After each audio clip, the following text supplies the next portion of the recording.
కొండా సురేఖను ఆమంతలా ఉంటే ఆమెకు సోదరుడు రఘునందన్ రావు ఒకటి నూలుపోగు అది కూడా ఎందుకు వేసిన నూలుపోగు అంటే ఆ తల్లి పద్మశాలి కాబట్టి ఎవరు కొండా సురేఖ పద్మశాలి బిడ్డ కాబట్టి ఆ పద్మశాలి బిడ్డకు ఏది మగ్గాలకు సంబంధించినటువంటి నూలిపోగు మెడలో వేసిండు అక్క అనే ఉద్దేశంతో అక్క అని స్వాగతం అని వేసిండు వేస్తే దాన్ని ఈ కేడి మీడియా ఏదైతే టిఆర్ఎస్ పార్టీ బీఆర్ఎస్ పార్టీ నాయకులు ఉన్నారో వాళ్ళు రఘునందన్ రావుకు కొండా సురేఖకు లింకు పెట్టి ఇలా కళ్యాణ లక్ష్మి గారు అని చెప్పి చాలా వల్గర్గా ఆమెని దూషించడం జరిగింది. ఆమె పని ఆమె మెదక్ జిల్లా ఇన్ఛార్జ్ రాష్ట్ర మంత్రి ఆమెను ఇబ్బంది పెడుతూ అసభ్యకరమైన పోస్టులతో సోషల్ మీడియాలో బీఆర్ఎస్ పార్టీ మూకలు ఈ చిల్లర పనులు చేసినాయి కేటీ రామారావు సారథ్యంలోనే. దానికి హరీష్ రావు కూడా సారీ చెప్పిండు అట్లా చేయాల్సింది కాదని. అది అట్లా ఉంటే కొండా సురేఖక్క ఆమె గాంధీ భవన్లో ప్రెస్ మీట్ పెట్టి కన్నీటి పర్యాంతమైంది. కేటీ రామారావు ఏమన్నాడు అవి దొంగ ఏడుపులు అని చెప్పిండు. ఒక ఆడబిడ్డ తనకు జరిగిన అవమానాన్ని బాధ రూపంలో వెలగక్కుంటే ఆమె దొంగ ఏడుపులని ఆమెను మళ్ళీ అవమానించిండు. మళ్ళీ అవమానిస్తే కొండా సురేఖ గారు ఎవరైనా కూడా ఉప్పు కారం తిన్న బిడ్డలు పౌరుషంగల బిడ్డలు కదా పద్మశాలి బిడ్డలు. నీ సంగతి ఏంది నీ కథ ఏంది నువ్వు చేసిన చరిత్ర తెలియదా అని చెప్పి ఫోన్ ట్యాపింగ్ వ్యవహారంలో జరిగినటువంటి కొన్ని అంశాలను ఆమె బయటపెట్టింది. బయట పెట్టంగానే కేటీ రామారావు ఏం చేసిండు తెలివిగా తప్పించుకొని అక్కినేని నాగార్జున కుటుంబాన్ని ముంగడ పెట్టిండుగా. అట్లా ముంగడ పెట్టి ఇప్పుడు డ్రామా ఆడుతూ ఉన్నాడు. అక్కినేని నాగార్జున గారు ఏమంటాడు మమ్మల్ని రాజకీయాల్లోకి లాగొద్దని చెప్పి చెప్తా ఉంటాడు. నేను కూడా అక్కినేని నాగార్జున గారిని అడుగుతా ఉన్నా మీరు రాజకీయాల్లోకి రావద్దు మీరు సినిమా మందం గంత మందం ఉంటే మాకేం ఇబ్బంది లేదు. కానీ 2016 జిహెచ్ఎంసీ ఎన్నికలు ఎప్పుడు జరిగినాయి? 2016 జిహెచ్ఎంసీ ఎన్నికలు జరిగినటువంటి టైంలో ఇదే అక్కినేని నాగార్జున గారు వచ్చి కేటీ రామారావుతో Ram you did great job అని బీఆర్ఎస్ పార్టీ కోట్లేమని చెప్పిండు. ఈయన పరోక్షంగా బీఆర్ఎస్ పార్టీకి క్యాంపెయినర్గా అయిండు. బీఆర్ఎస్ పార్టీకి క్యాంపెయినర్గా అక్కినేని నాగార్జున అయిన తర్వాత నీవు బీఆర్ఎస్ పార్టీకి కేటీ రామారావుకు తొత్తుగా మారిన తర్వాత సహజంగానే అక్కినేని వ్యవహారం పైన అందరికి అనుమానం వచ్చింది. కేటీ రామారావు ఉన్నన్ని రోజులు ఎన్ కన్వెన్షన్ గులగొట్టలే. సిరిసిల్ల చీరలకు బ్రాండ్ అంబాసిడర్ సిరిసిల్ల చీరలకు బ్రాండ్ అంబాసిడర్ చేసుకుని వాళ్ళే ఏమో చేసుకుని తెలంగాణలో ఒక్క ఆడబిడ్డ దొరకనట్టుగా సరే ఏమన్నా చేసుకోరి.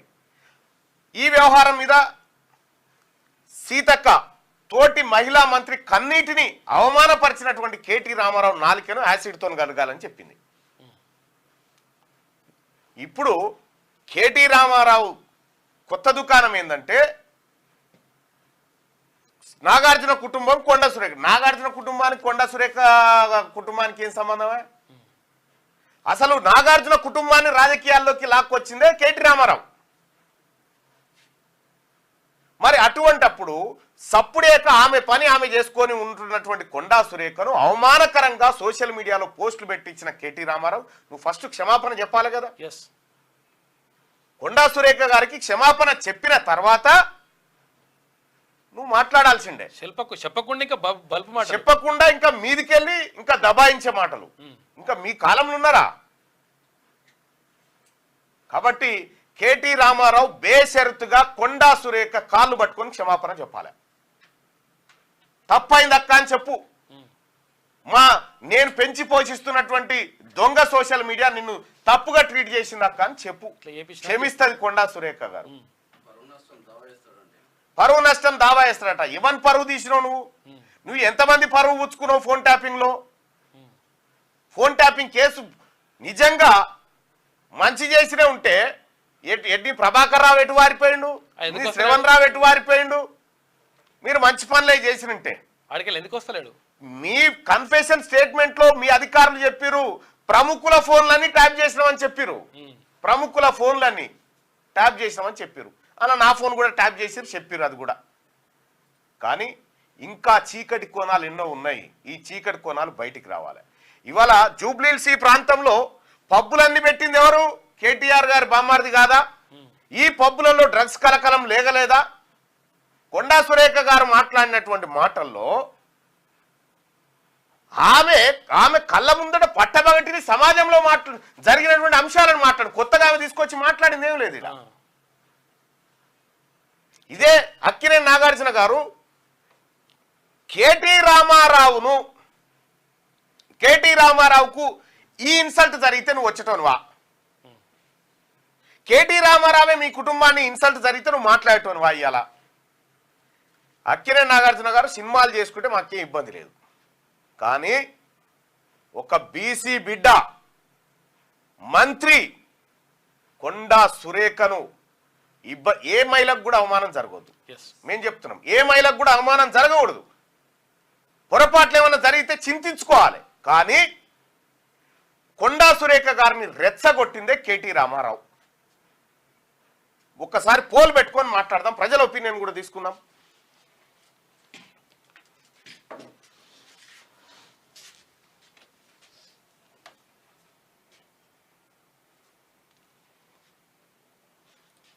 కొండా సురేఖ గారు తన మాటలు ఏమైనా పొరపాటు ఉంటే వెనక్కి తీసుకుంటున్నాను కూడా చెప్పింది.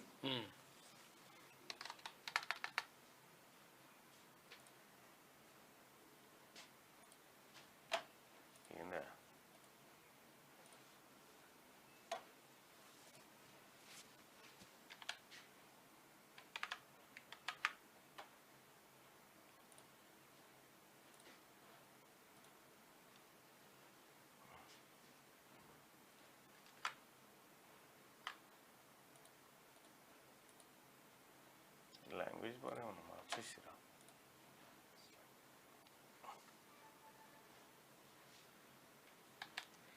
ప్రత్యేకంగా దింపేసిన వీడి మళ్ళీ దింపేసిన మొత్తం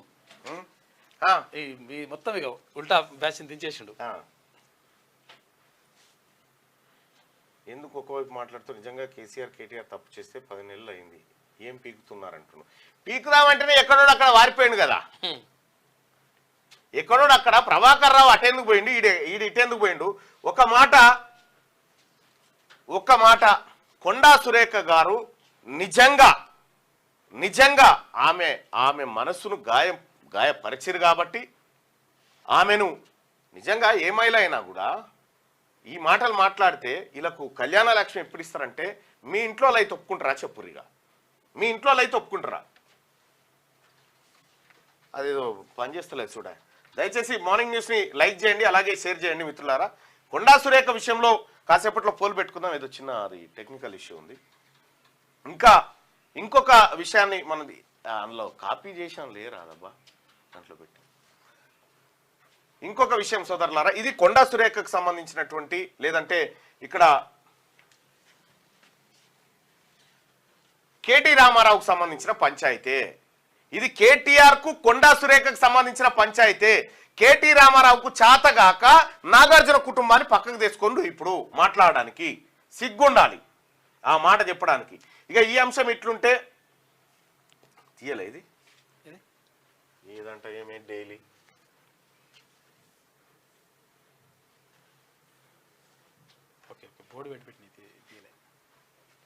రైట్. ఇక మహబూబ్ నగర్ జిల్లాకు సంబంధించినటువంటి బీసీల వ్యవహారం, మహబూబ్ నగర్ అసెంబ్లీ కాన్స్టిట్యున్సీలో ఏం జరిగింది, ఎవరెవరు ఎమ్మెల్యేగా ఉన్నారు, అక్కడ ఎవరి జనాభా ఏంటి అనేది ఒకసారి చూద్దాం క్లుప్తంగా. History and